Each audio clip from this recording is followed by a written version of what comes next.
Let someone know where they can hear TMG.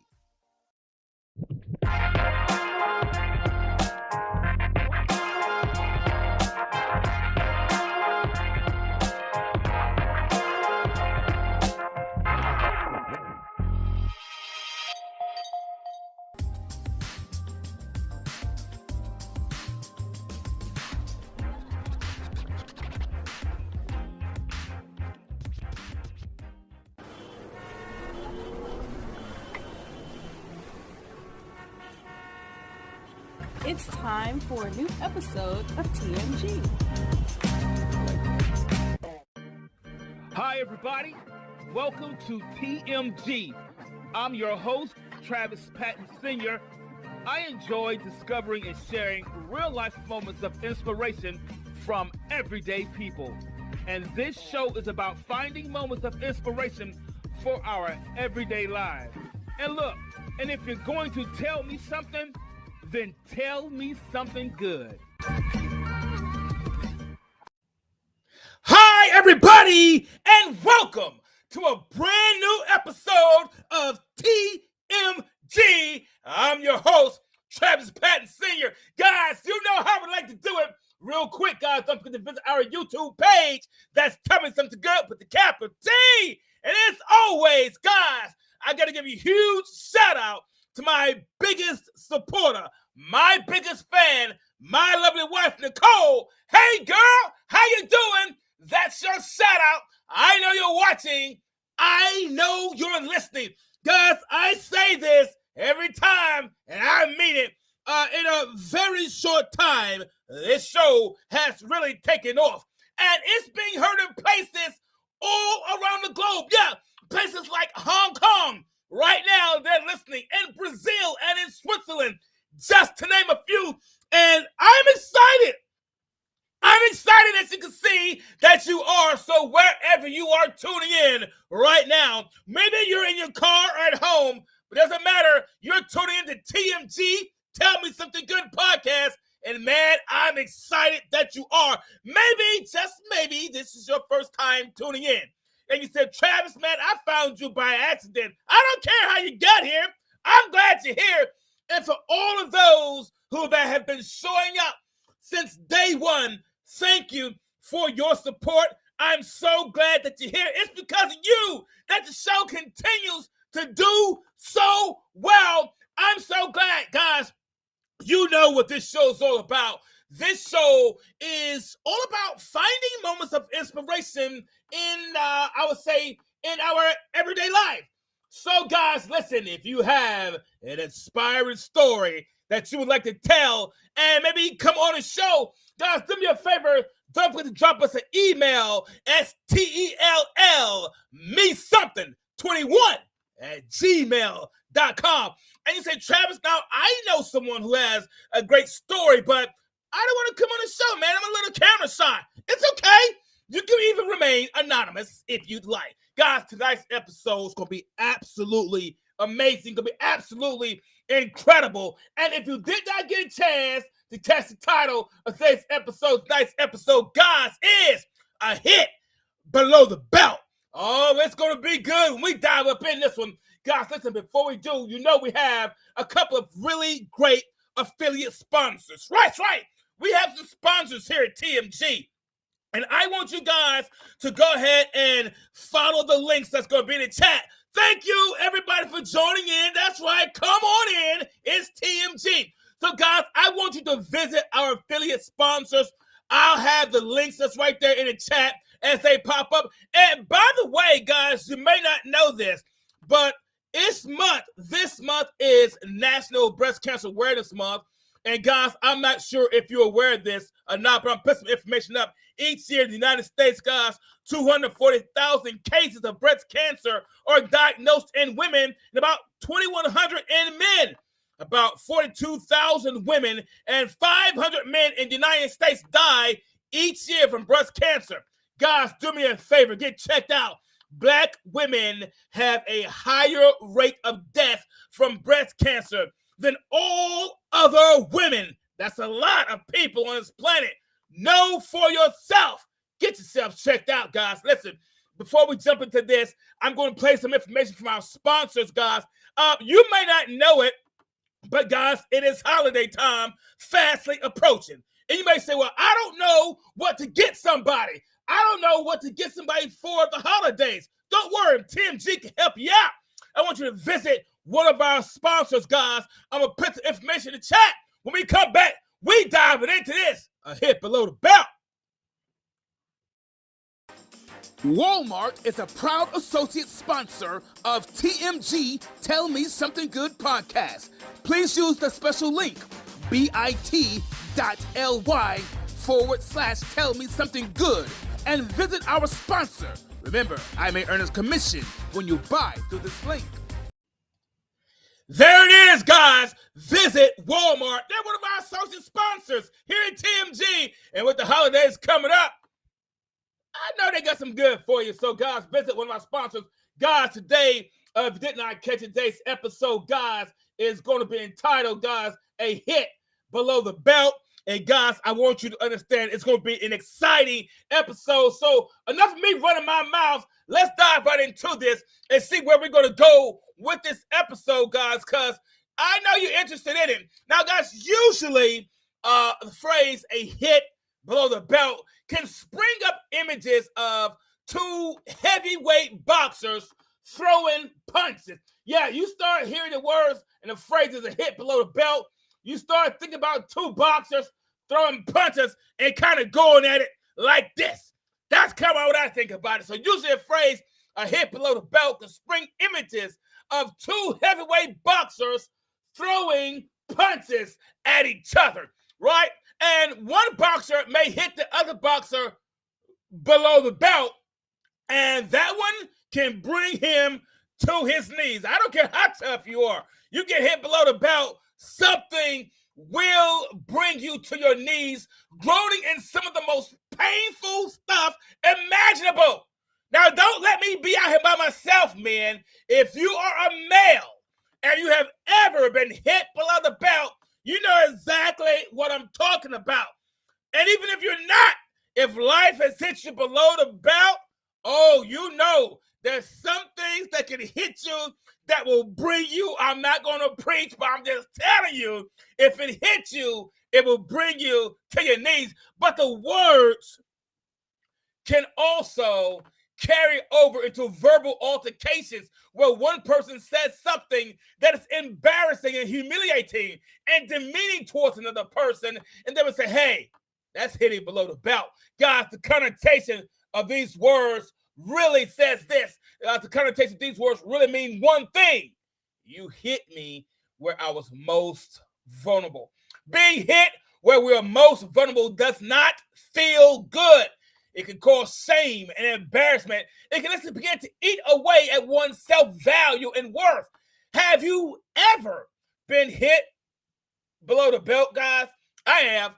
Today's very special guest is a doctor in business administration. She is someone who works tirelessly with the communities, developing tools to empower them through education and development. She has over 14 years in healthcare operations and business consulting, a nonprofit management. Give a huge TMG welcome, guys, to Dr. Demetrice Smith. Dr. Smith, what's up? How you doing? Hello, I am on fire. You have lit the fire today. So I'm excited to jump in with you. Thank you for having me. I'm so excited that you're here, Dr. Smith. Are you kidding me? Jeez. I've been looking forward to this. I've been watching your podcast and I'm like, I want some of that. I want to get in there. I want to get in there with them. Yeah, everybody says the same thing. They say, look, man, I've been watching your podcast and I don't know where you get that energy from. Guys, I've been like this. I keep saying this all my life. I've been on 10. I think I came out the womb on 10. I'm pretty sure I did. Thank you so much, Dr. Smith, for being here. I'm so glad to have you here. You are an absolutely amazing individual. Guys, I heard Dr. Smith speak. Blew my mind. And I said, I gotta see if I can grab Dr. Smith. And literally, guys, I just walked up to her to tell her what a great job she was doing. She was like, yeah, I want to be a part of your show. So it blew my mind. I really was like flabbergasted. I had no words left. Literally none. And imagine me who talk a lot. I had no words. That's crazy. I mean it. So thank you so much for being here, Yes, being part of sir. the show, taking time out of your busy schedule. I do want to thank the person. Do want to take a moment here to thank the person that this meeting is responsible for. So I'm going to do that. I want to also take time to thank the person who, without them, this meeting may not have taken place. So I want to take time to thank my pastor, my mentor, my teacher. I call him my coach, like a football coach. I love football, so he's like my football coach. He gets the plays, and he calls them in for us to how to live them. So I call him my coach, and he doesn't take that in a demeaning way because he likes that.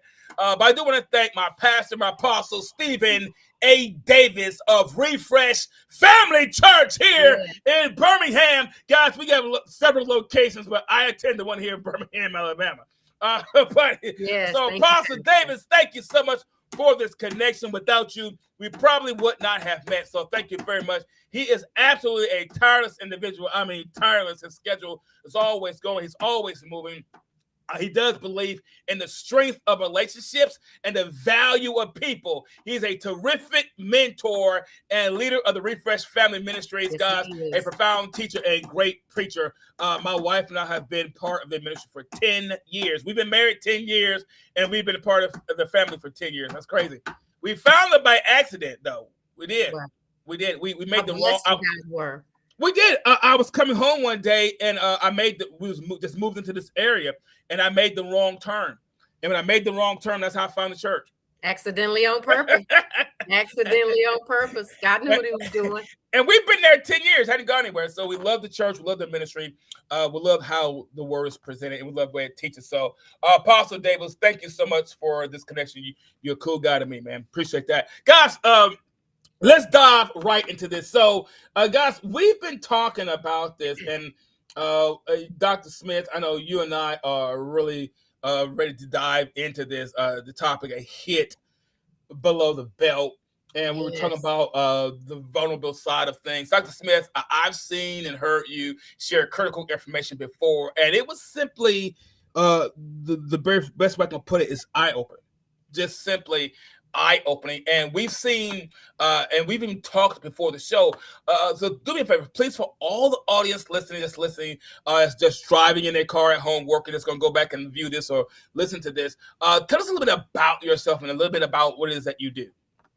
I am so honored to be here. Thank you again, and your beautiful wife. And of course, I agree. Apostle Davis is amazing. And so thank you, sir. I am an advocate for people. I like to consider myself as a person who helps people achieve the best possible outcome for their life, the best potential that they can reach, the best level of independence. And so I've spent most of my life coaching and training leaders. I love leadership and I love leaders. And lately I've been spending a lot of time in the mental health community, helping individuals assess the proper way of where they are and being able to respond to where they are. Then I've expanded that into brain health as a whole. So I'm including support, training, curriculum design, development, and coaching for individuals with intellectual or developmental conditions. So the whole spectrum of brain health, helping the unserved, the underserved, and the forgotten about. So I really love your topic today, because when I think about the communities that I'm most passionate about, hitting below the belt is something that people do most of the time unknowingly. Wow, guys, did you hear that? I told you this is going to be good. I told you it's going to be good. And I like what you said. You say you try to be an advocate for those who may have been forgotten about, where life has hit them below the belt. And then people unknowingly and knowingly sometimes hit people below the belt. And all it means, guys, we're hitting people where they're most vulnerable. If there's a situation, or if there's already a pre-existing situation, and life and community makes it worse. And sometimes communities can make it difficult because communities don't make room for those individuals who have been hit below the belt, who've been born with a pre-existing condition, and life doesn't always fit. And here's what I learned. Life doesn't always fit our situations. No. It doesn't. We're born into a world that really rejects our situations. We're born into a world that says if you're not like everybody else, man, and they have to make accommodations for Yes. individuals. Yes. I'm a human. What you mean you got to accommodate me being a human? I'm a human. Yes. It's incredible how communities in life does not accommodate individuals who may be born without sight or with mental illnesses, and it just says, "Oh, we'll make some accommodations for them." I'm a person like you are. What do you mean accommodate? You can't accommodate for me breathing? So definitely what we mean by hitting below the belt, and individuals have to deal with those most vulnerable parts of society.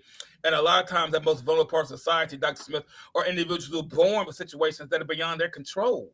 Absolutely. And you said something very key when you said making accommodations, because the reason that's not important to us is because we have not grasped the humanity of disability. Exactly.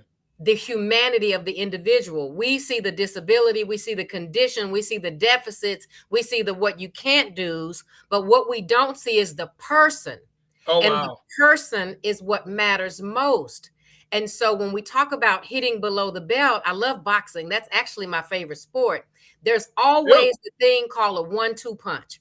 Yep. And the first punch, you expect it. You get hit by it, but it's the second punch that you don't see coming. And that's the sucker punch. That's the hit below the belt, because the disability, the condition is the first punch. That one happened, it gets diagnosed, it gets put out there. Right. But the second hit below the belt, the sucker punch, is when society rejects me because of something I had absolutely no control over. So the hit below the belt up front, we adapt to it. We make those changes. Correct. You know what the biggest hit below the belt is that happens?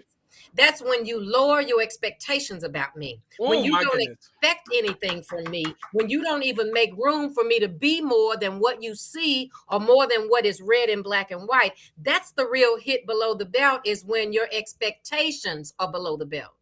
Wow. Well, and here's the thing. And what we'll do is we'll do things like this. We'll see individuals, Dr. Smith, to your point, who may have been hit below the belt. They got that initial diagnosis. Yeah. And our assumption is that they can't do any more than what they've been diagnosed. That's the best we can get. Yeah. That's the best. The best we'll get out of them is what they've been diagnosed. Yeah. The best we'll get out of them is the problem, the existing problem they have. The best we'll get out of them is what the doctor says about them. Or even more importantly, families, hear this. The best you'll get out of them is what you know. But what about if you expose them to somebody outside of that circle? Who's to say what they can become? So most of the limiting factors in people is the people that are there to take care of them, because we want to make ourselves comfortable more than we want to expose them to greater things. That is it. That is literally, that sums it up. What happens, Dr. Smith, and I notice, man, we are always, as humans, the way our minds are wired, we're always trying to find where we are most comfortable.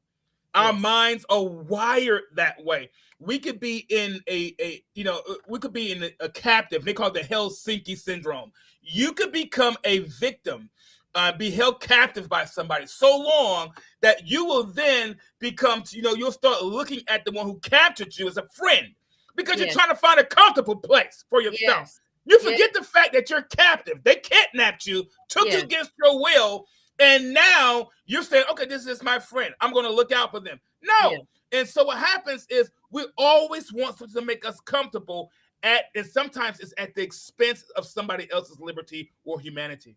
Yes, we don't realize, I think intentionally we don't mean to, but we forget the Holy Ghost is not limited by a diagnosis. Oh my God. He's not limited by geography. He's not limited by a cognition level, whether somebody's verbal or not, whether they can walk or not. They may never understand the words that are coming out of your mouth, but the Holy Spirit speaks to the spirit.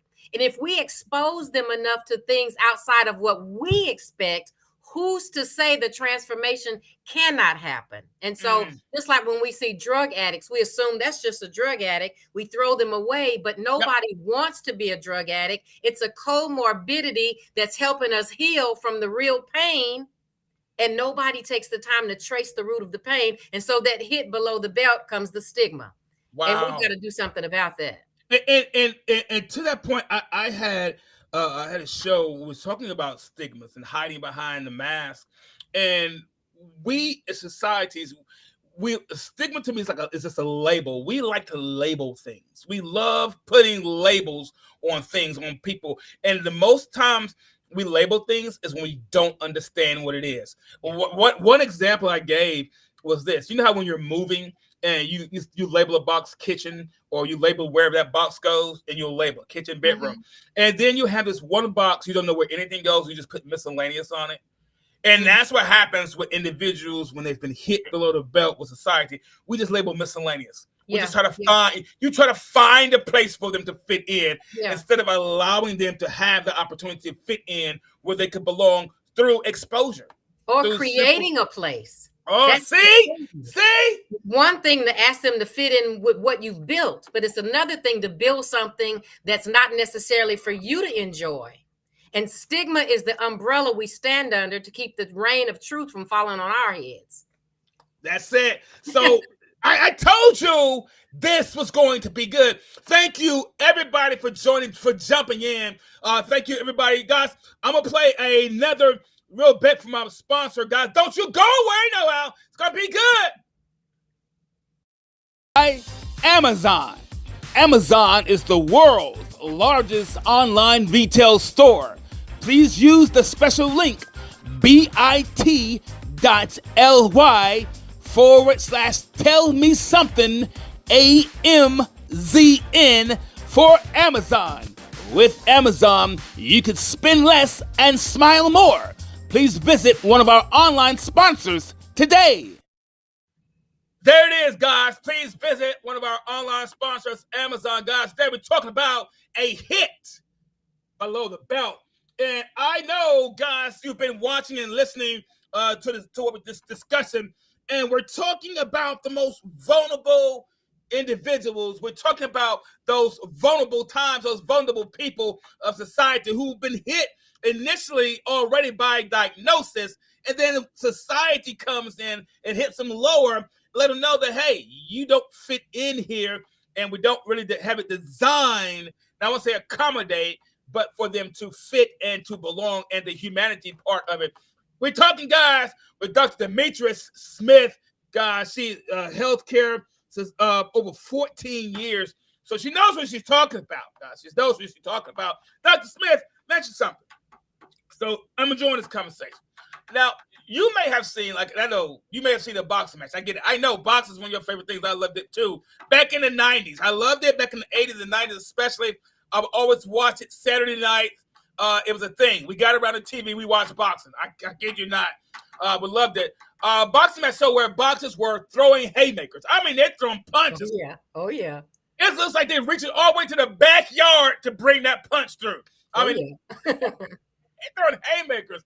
And someone takes a hit below the belt, right where they're most vulnerable. Now, your work sheds light on some of our most vulnerable individuals in society. Now, who are some of these individuals, and what is it? What is the passion that keeps you shining light on these areas for these individuals? One of the things that drives me is that I am these individuals. And I think that's what fuels my passion. I serve individuals with intellectual or developmental conditions, individuals that have mental health concerns. I'm able to make effective referrals. I serve individuals that have learning disabilities, individuals that have mobility challenges, individuals that have communication issues, whether they use a device to communicate, or whether they use cards, whether they use body language, whether they use signals. I serve individuals that are caregivers. Anybody that takes care of somebody else, you know the stress of caring for someone else and how it affects your mental health even if it didn't before. The challenges of individuals trying to become back acclimated into society after having served time in a penal system, and the challenges of getting employed, independent living skills, transportation skills, education. I serve individuals of all cognitions and disabilities, but I have an affinity for helping those who are disabled get the skills they need to live independently. Because the truth of the matter is those who are disabled in our society now are outliving their caregivers. So what happens when the person that you're caring for, who you did not prepare properly, give the skills to live without you, outlives you? And how fair is it to them that you have not exposed them to science, technology, engineering, arts, music, reading? I had a young man not recently who had never been in a music environment before, nonverbal as an adult, walked into a room where the family was visiting someone. He sat down at the piano and played as though he were Mozart. Never sat in front of a piano, never listened to that kind of music, never touched keyboard before, and sat down and played. Because what a person was born to do, they are born to do. It's a matter of exposing them to the thing. And like you said earlier, when you put a label on something, when you move in, you put the kitchen box, you put the kitchen label on it. Right. Everybody's got a junk drawer in their kitchen or somewhere in their house. But when you open that drawer and take that sponge out and you call it a sponge, that sponge functions as it was created. Just because a chair holds a door open does not mean that's what it was created. So when you put that thing in perspective, doing what it was born to do, it will do it. It may do other things, but that was not its intended purpose. Oh, wow. Guys, see, I told you this was going to be good.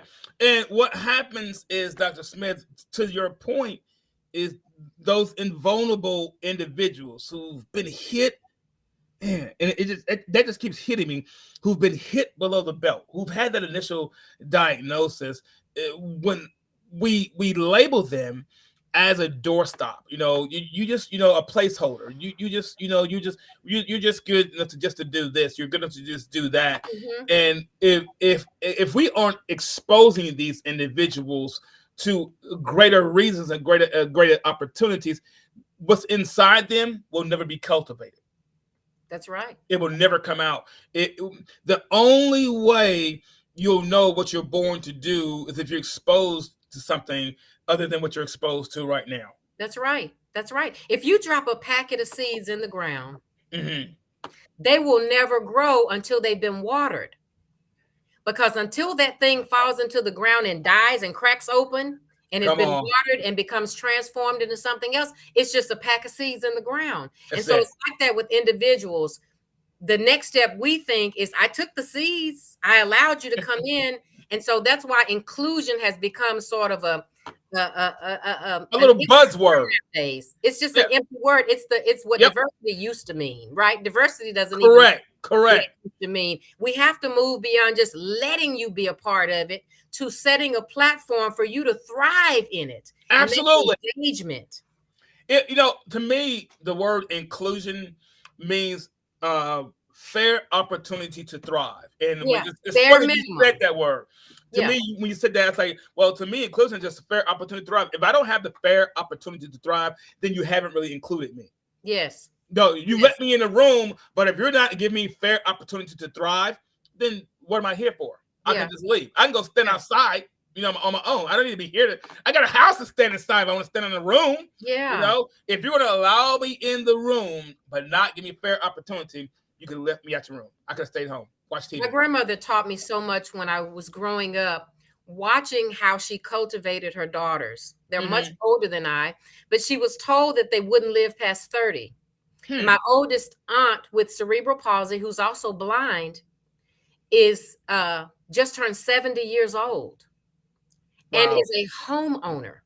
So there is nothing that cannot be accomplished. She would give them chores. They had responsibility. When we had company, they were more than just the person in the back room that you would pass by while you're really doing life and say, yeah, exactly. Good to see you. Bye-bye. They were included in the conversation. They were brought up to the front And I think we see so much regression in skills and communication and conversation because we push the mute button.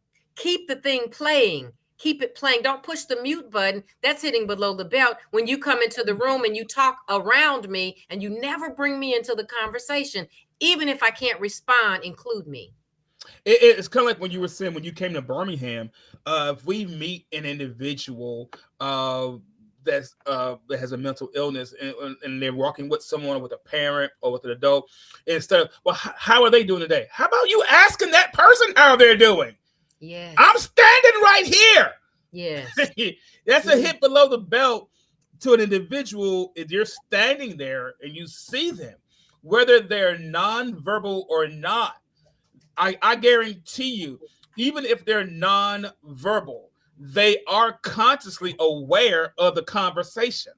They are consciously aware that there's more than one person standing there. Yes. And to overspeak them is you're really overspeaking their humanity, and it's really another hit below the belt. Yes. Am I not even human enough to be respected for being right here in this room? My grandmother taught me, when you walk into a room, you speak.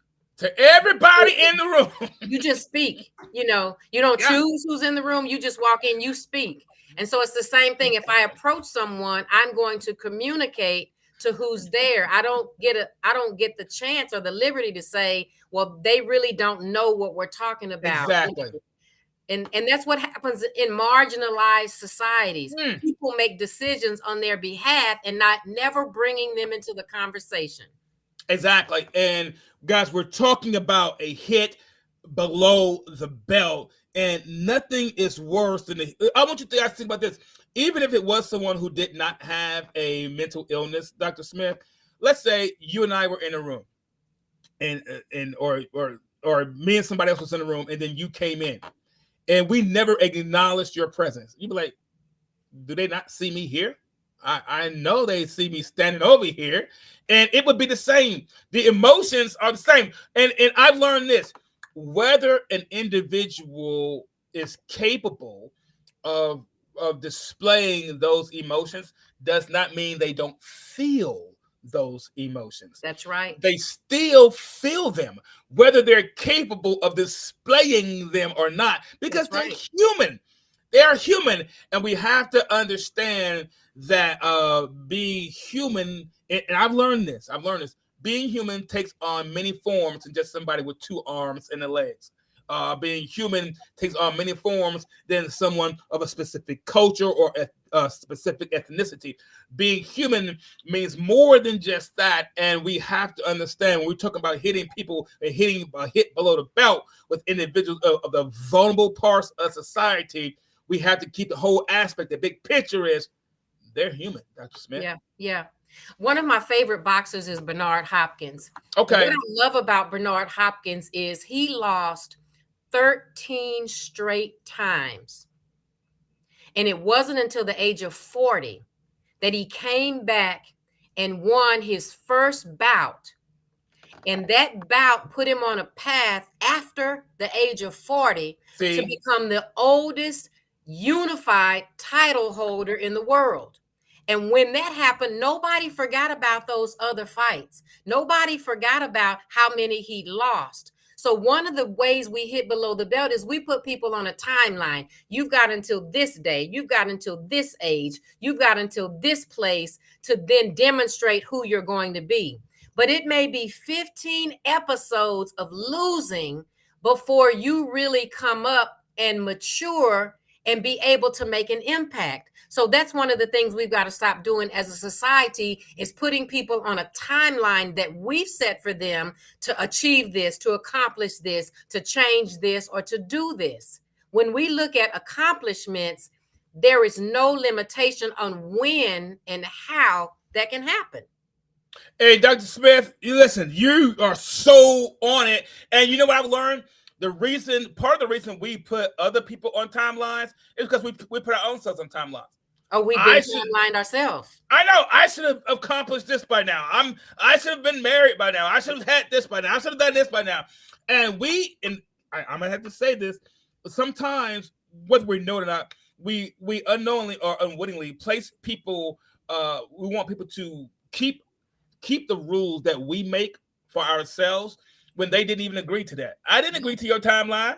At what point did we sit down and I agree to your timeline your of box. my life? Yeah. It's just And another way to box in children. Right now, we're seeing an uptick in autism diagnoses. But it's not because more children are being born with autism. It's because we're finally getting it right. The default diagnosis was ADHD or hyperactivity or learning disability. We didn't take the time to look at the milestones and look at each child individually because we thought every child on the spectrum would behave the same. Now that we're finally getting it right, we're having to go back and say, this is a child who was misdiagnosed that has now become an adult who's having to now suffer for those hits below the belt unnecessarily. Wow. And all the years of being hit below the belt, they become more and more vulnerable to different things because now they had to go from this thing to that, from this to that, this doctor, this diagnosis, this treatment, doing this, and nothing has worked because nothing really addressed the issue because no one realized they were being hit below the belt, Dr. Smith. No, I knew it.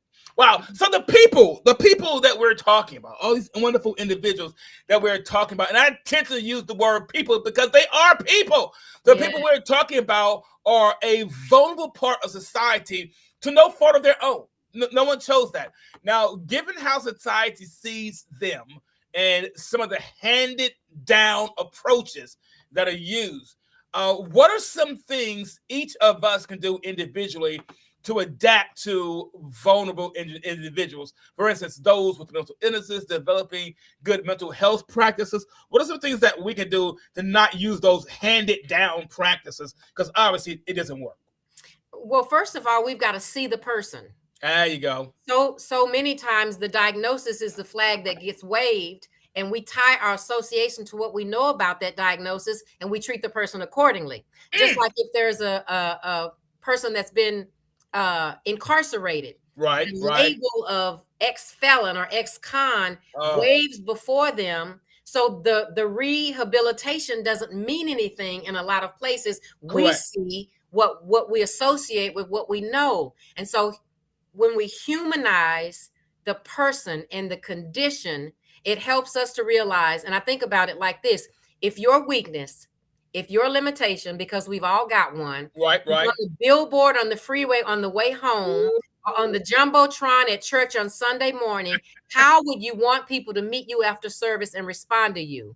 And those are the things we've got to put into practice so that we see the individual first and not the condition, not the label, not the stigma. Exactly. Guys, did you hear me say that? You have to humanize the person that you're seeing. It comes with, getting rid of these handed down traditions and a lot of things that we know or we think we know about individuals who've been hit below the belt, these vulnerable individuals. A lot of things we think we know, they are handed down. There's no real research. No one, come on, guys, let's be honest. There's been no real research, no real studies that we've done. We go, this is what they say they act like, so they act like this. They do this, and we treat them according to how we think how they want to be treated. Yes. Well, I'm going to be honest with you. They want to be treated like a human. Yeah. Everybody wants to be treated like a human, and that matters most. So we have to see the human first. And I imagine, Dr. Smith, if a lot of us had our ex things or whatever on a billboard riding home or reported what about this? Every day at 6:00 on the news, they reported everything that you did. Yeah. Every day. Every thought that you thought. Yeah. As well. How many of us will be pulling back those sucker punches? Right? Yeah. Oh my God. You know what? I'm gonna pull that, but no, I don't think. No, I'm good. No, I'm good. No, nothing. Yeah. I got nothing for you, buddy. I'm good.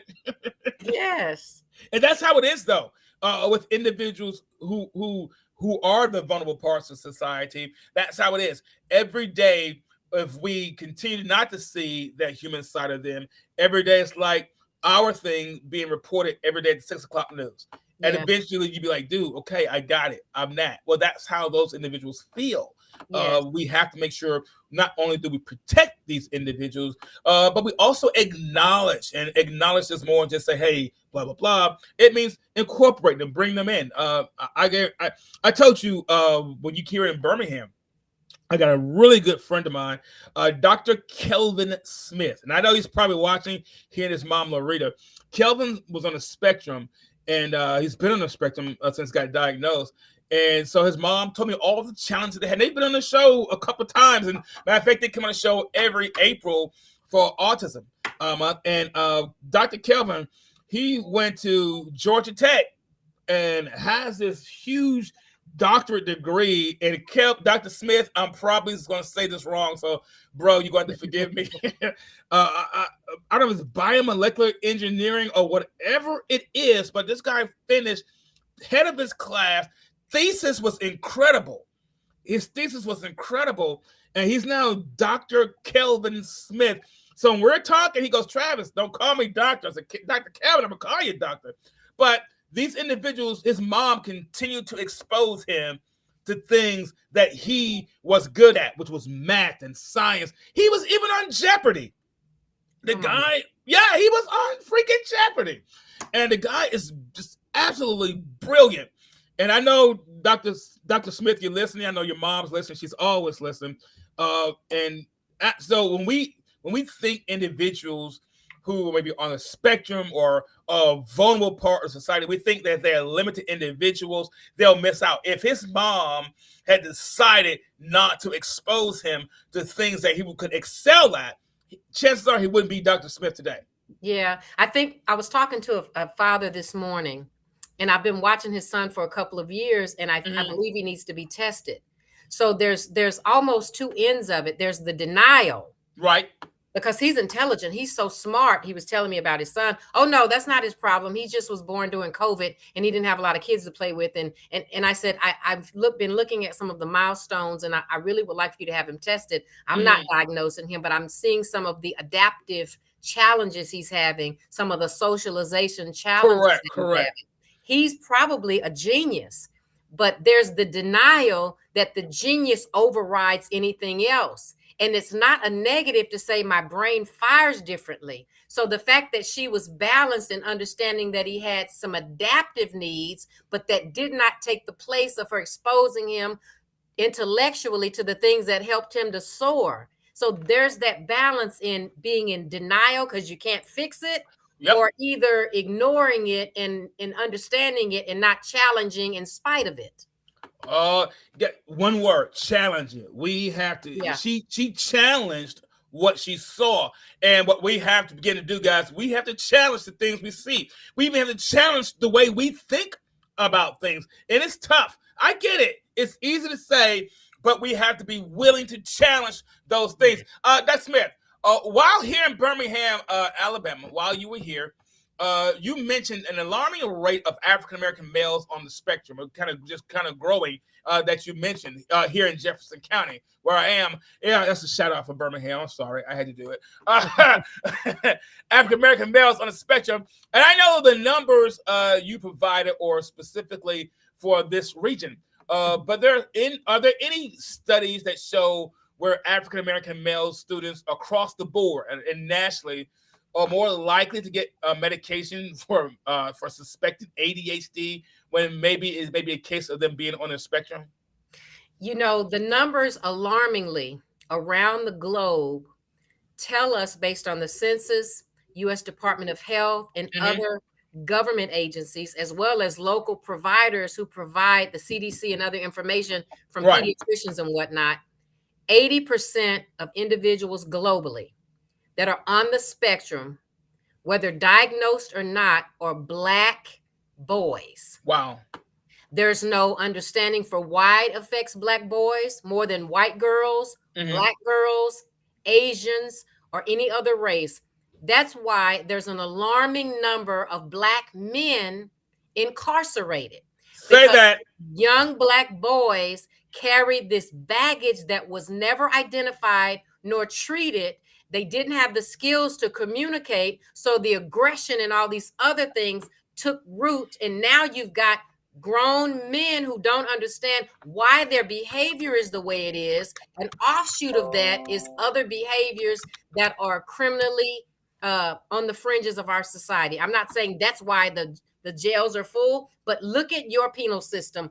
Who takes the precedence of having a number that has replaced their name? It is Black men.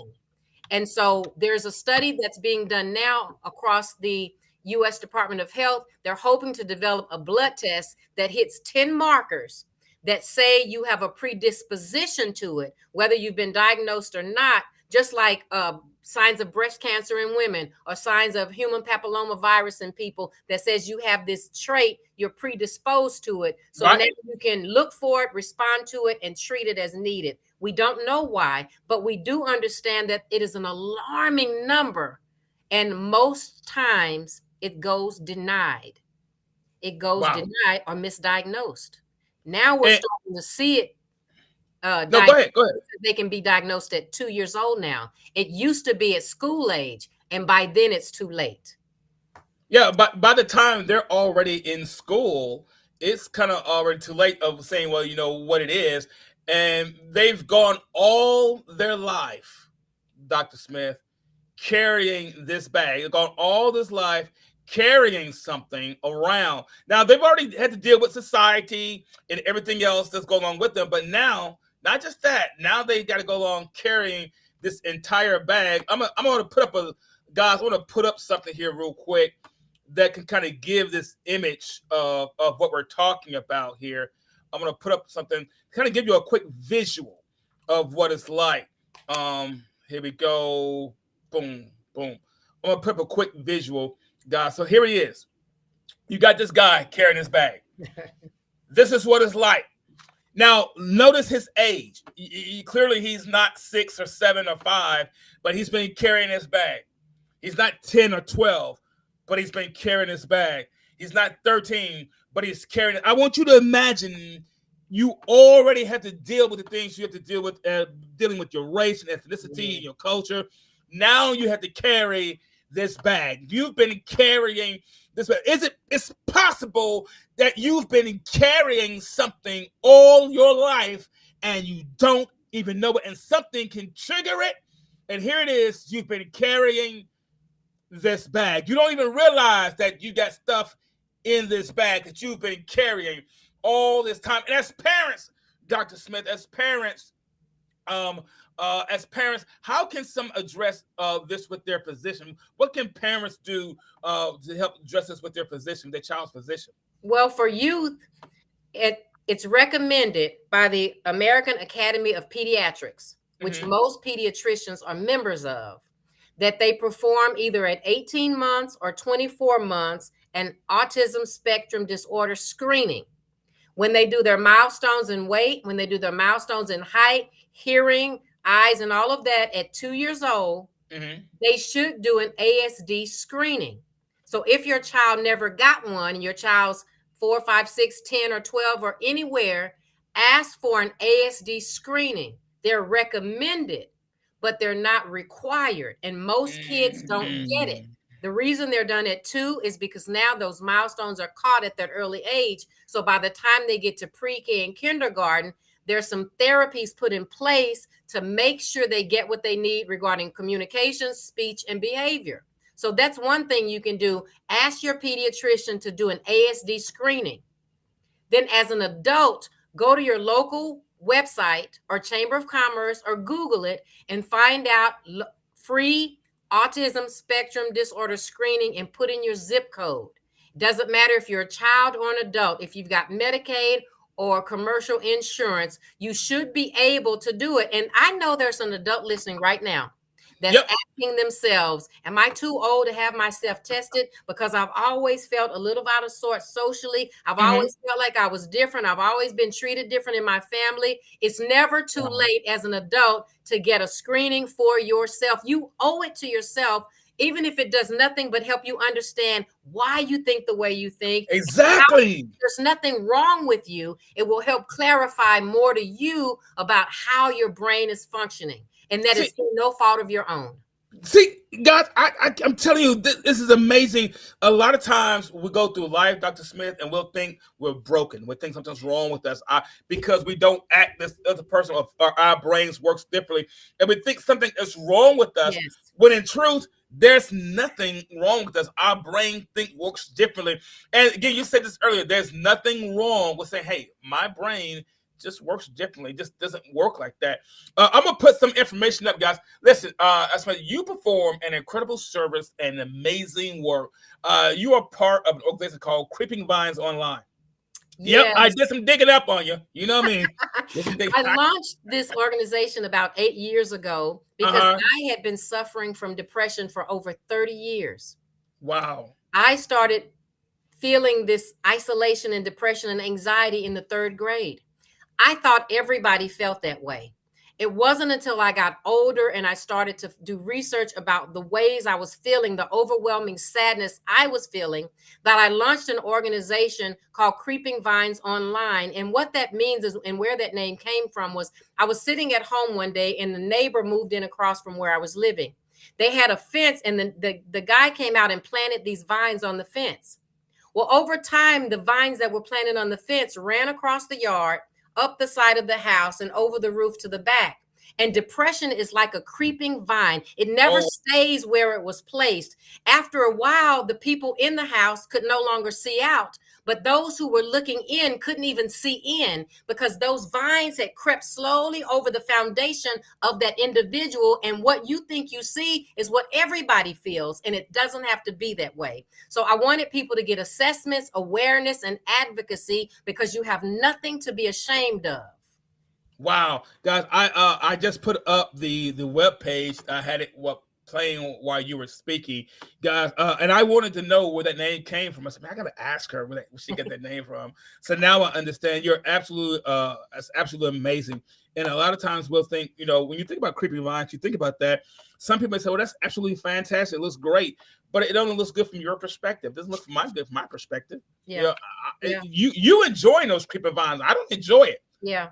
Your perspective is skewed because something is blocking it and you can no longer see out. But more importantly, your true self is never seen either, because it's being guarded by the mask that you've worn to preserve your own self.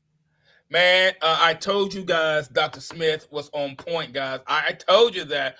No one likes to feel vulnerable, Dr. Smith, or take those vulnerable shots. How can us as individuals or individual partners partner with you or find something to do or non-traditional ways to address things like mental illness? What can we do as individuals?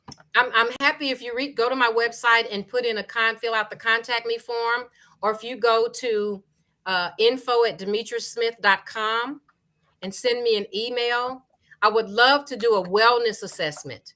Awesome. Put you in touch with some online mental health assessments, some depression assessments, a whole spectrum of online self-assessments that you can do in your privacy. You know why it's important to do it that way? So that you can tell yourself the truth. Because sometimes we say the things that we think people want to hear, but if you do the self-assessment and be honest with yourself and then take that information to your doctor, it builds a bridge for healing and conversation. And so I like to do wellness plans, because what if somebody's living in your house and you wonder if they're suffering from something? It helps you to understand not only how you're feeling, but what if somebody's in my house? What are some things I can look for to help me help them? And so we build an assessment so there's a wellness not only of self, but of individuals that you care for and that you love. Wow, guys, incredible. Absolutely incredible, guys. I had your website up there while you were talking so they could see it. Creeping Vines, guys. Let me get that website here. CreepingVinesOnline.com. There you go. All one word, CreepingVinesOnline.com. There you go, guys. I'm going to put that in chat for you. Dr. Smith, you're doing great. Listen, I want to thank you, Dr. Smith, for joining us today. Guys, Dr. Smith, and doing more than shedding light, but providing solutions and resources. I told you, I know your goal is to break down the stigma that's associated with any form of mental illness and to unmask the shame associated with it.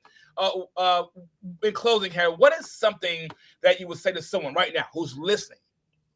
Live in your truth. Live in your truth. When I began as a minister of the gospel to say I was depressed, there were so many people that challenged that. Well, you must not be saved. You must not be saved. Don't even start with that.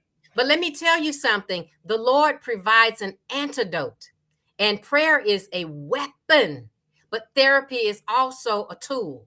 And so get the help you need, because if you're standing on a roof and there's a flood and he sends a helicopter by and you said, no, I'm waiting on God. He said, I sent the helicopter by and you didn't get on it. And you wonder why you drowned. I sent you help and you didn't take advantage of the resources that I put in place. So stand in your truth, do an assessment. Don't be ashamed of how you feel, and be open to changing thoughts, patterns, and behaviors. That's key. That's key. Guys, I told you this was good. Guys, a mental illness of any form is nothing to be ashamed of. It is not a secret that we tuck away and keep out of sight. Some things we just can't hide. All right. Chances are we know someone who's been hit below the belt, who is vulnerable. Maybe we are someone who's listening right now. Keep this in mind. A vulnerability does not mean an incapability. That's I want you right. to keep that in mind, guys. Guys, thank you, Dr. Smith, for joining us. Thank you, guys. Guys, you know how we do this. If I don't do this real quick before I leave, I promise you somebody's going to ask me, buddy, you didn't do it right. So, guys, as always,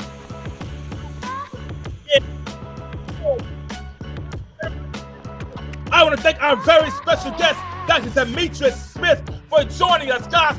Don't forget to tune in right here each Thursday, 6:30 Central, 7:30 p.m. Eastern, to listen to the show, or to stream on your favorite listening platform like Apple Podcasts, Spotify, Google Podcasts, Amazon Music, and so many more. Thank you, everybody, for tuning in. And as always, in parting, if you're going to tell me something,